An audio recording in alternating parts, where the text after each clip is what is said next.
Hello friends, T ഫാമിലിക്ക് സ്വാഗതം. ഇവിടേക്ക് എത്തിയതിന് ശേഷം ആദ്യത്തെ വീഡിയോ ഉണ്ട് ഇത്. അയാനും അയേഷനും ഇപ്രാവശ്യം ട്രോളിയിലില്ലാത്തതുകൊണ്ട് ആകെ എന്തോ പോലെ ഇമ്മ സാധനങ്ങൾ ലിസ്റ്റ് പറയാൻ തുടങ്ങി. ഞാൻ വീഡിയോ എടുക്കുന്നതുകൊണ്ട് സാധനങ്ങളൊക്കെ ഇമ്മ കാക്കുനോടാണ് എടുക്കാൻ പറഞ്ഞത്. ഇതാണ് എൻ്റെ അപ്പ. അങ്ങനെ ട്രോളിയിൽ സാധനം വരൽ തുടങ്ങി. ഇവിടെയൊക്കെ കപ്പക്ക് അരവീന്ന വിളിക്കലുള്ളൂ. നമ്മളെ നാട്ടിൽ കുമ്പളങ്ങൾക്കൊക്കെ ബല് റിച്ച് പേരെടുന്നത്. ക്യാരറ്റ് എടുക്കാൻ വേണ്ടി കാക്കൊണ്ട് കക്കയെടുത്ത് തോന്നുന്നു. എല്ലാവരും കയ്യിലും സാധനങ്ങളുണ്ട്, പക്ഷെ കൊട്ടയ്ക്ക് ഇതുവരെ എത്തിയിട്ടില്ല. അയാൾക്ക് ഷാനുവിന് ഒരു ദിറം കൊടുത്തിരുന്നു. അതെങ്ങനെ ചെലവാക്കാൻ നോക്കി നടക്കിയെന്ന് ഷാനു. അപ്പോൾ ഈ സാധനം കിട്ടി. കുറേ നേരമായി മുക്കണു, ഒന്നും നടക്കില്ല.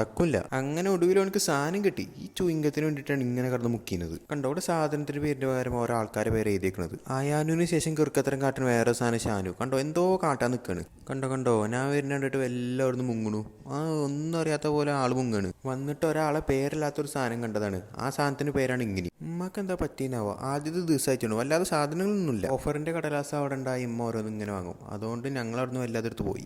ഉമ്മാന്റെ പേരിൽ സാധനം പറഞ്ഞിട്ട് വാങ്ങാൻ പോയതാണ്. പക്ഷെ പേര് കലീജിയാണ്. ഉമ്മാന്റെ പേര് കദീജി. ഈ ചെക്കത് എല്ലായിടത്തും പോയി മുക്കാണ്. ഇപ്പൊ അത് ട്രോളി കൊണ്ട് മുക്കണു. ഇനി ഇവിടെ നിന്നാ ഇപ്പാക്ക് പണി കിട്ടും എന്ന് അറിയുന്നതുകൊണ്ട് ഇപ്പൊ പറഞ്ഞു പെട്ടെന്ന് പോവാന്ന്. അപ്പൊ ഇൻഷാ അല്ലാ അടുത്ത വീഡിയോ ആയിട്ട് കാണാം. ബൈ.